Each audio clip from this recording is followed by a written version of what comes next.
Why do people complain about your cleaning prices? There are three main reasons that we're going to get into, but first, a little bit about me, why you should listen to me. I actually owned a cleaning company for 22 years where we were one of the most well-known, highest-priced cleaning companies in our city.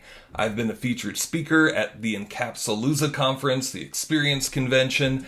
I've written articles for Clean Facts Magazine, R&R Magazine, and I have 2 best-selling books on Amazon that you can go check out. So let's get right into it. Reason number 1 and foremost, your prospects and clients, potential clients, are scared from their past cleaning experiences. So you really need to be sensitive to their thoughts and to where they're at and to what their experiences were. Maybe sometimes even ask them what their experiences were and understand their hesitation. So often, here's a typical scenario. They see an ad online, offline, in the mail, or whatever, and it sounds too good to be true. 5 rooms for $25, $99, it doesn't matter. But the reality is, very often, the guy either does a really bad job or he bait and switches them, right? So they're very, very concerned about this and thinking that whatever price you're giving them on the phone, you're probably going to turn that into 2 or 3 times more when you go out. So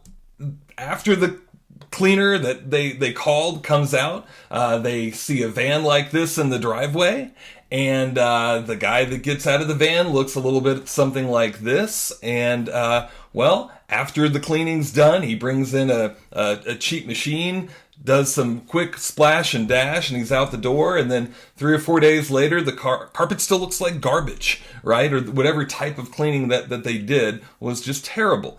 This happens quite often, and we need to be aware of that. So give them a little bit of grace, maybe a lot of grace, and really walk them through how you're not going to do any of those things that they had a nightmare problem with before. Okay, so always have that in the back of your mind. Now, reason number 2, and this is really the whole problem that bait and switch guy had from the very beginning of his ad until the time that he left, until the time that they called for a follow-up because all the spots returned.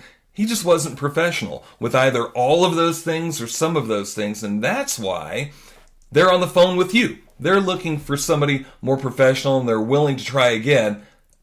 Be excited about that because some people aren't willing to try again, right? So they lack professionalism. You need to make sure that you're not lacking professionalism. So everything you do needs to appear professional.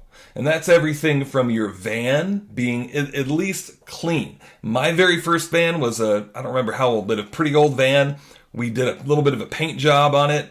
Put a nice lettered logo and phone number, and that was it. But it was an old van. We kept it clean. We still kept it looking good. At least have a logo, at least a phone number. It doesn't need to be a beautiful wrap, but something. But also to your people. Do you have lettered shirts on, uniform shirts? Do you look nice? Do you smell good? Do you have smiles on your face? That's huge. I used to always get through to my technicians about making sure they're always smiling every time a client actually looked at them.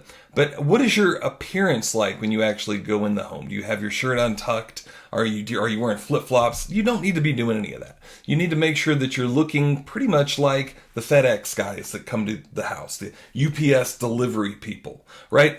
You need to have the higher tier of that level of professionalism when you go out. Now, also, when you go out, I highly recommend that you give them some quality professional literature. These are some of the brochures that we have in my coaching club and the same brochures that I used to give out in my cleaning company. But these brochures help to set the precedence for the fact that we're educating them and that we knew what we were doing in those particular subjects that we were selling them on. When we're going to sell them on the highest priced area rug cleaning in town, you probably should have some professional literature that goes along with that. Now here's the thing, even after the cleaning's done, we want to back up our brand and back up the fact that they can refer us and educate them more by sending them postcards in the mail with educational messages and letting them know about all the different services that we do and the benefits of each of those services.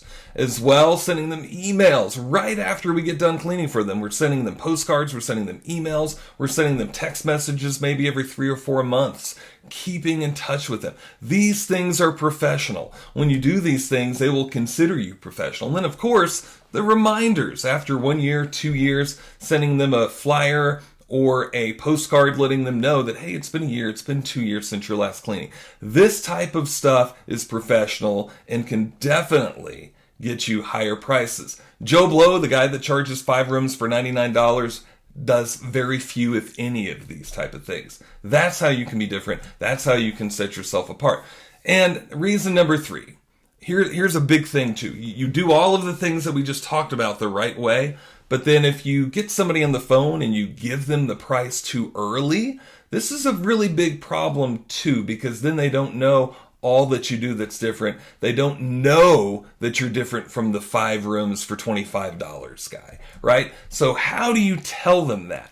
Never, ever, ever give them a price until they know exactly what they're getting.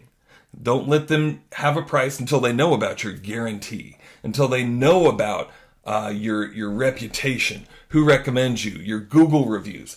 Go over all that stuff. So my biggest recommendation there is have a phone script and an in-house sales script or in-commercial sales script for explaining how you're different than other cleaning companies. That's usually going to fall into a little bit about what you do with the system, but bigger thing about your reputation. Who recommends you, your reviews, maybe awards that you've won. Do you have a good rating with the Better Business Bureau? Do you have a guarantee? Talking about your guarantees and all of your guarantees and getting to know them and then giving them the price. We have this actual phone script and an in-home sales script inside of my ad coaching club that you can download and adapt and use for yourself. But this is all just a big part of the puzzle of what you need to do for your brand and for showing your prospects that you are better than the other guys in town. That way you can get more money for your cleaning service and build a very, very strong brand for your company. So yes, you can get my help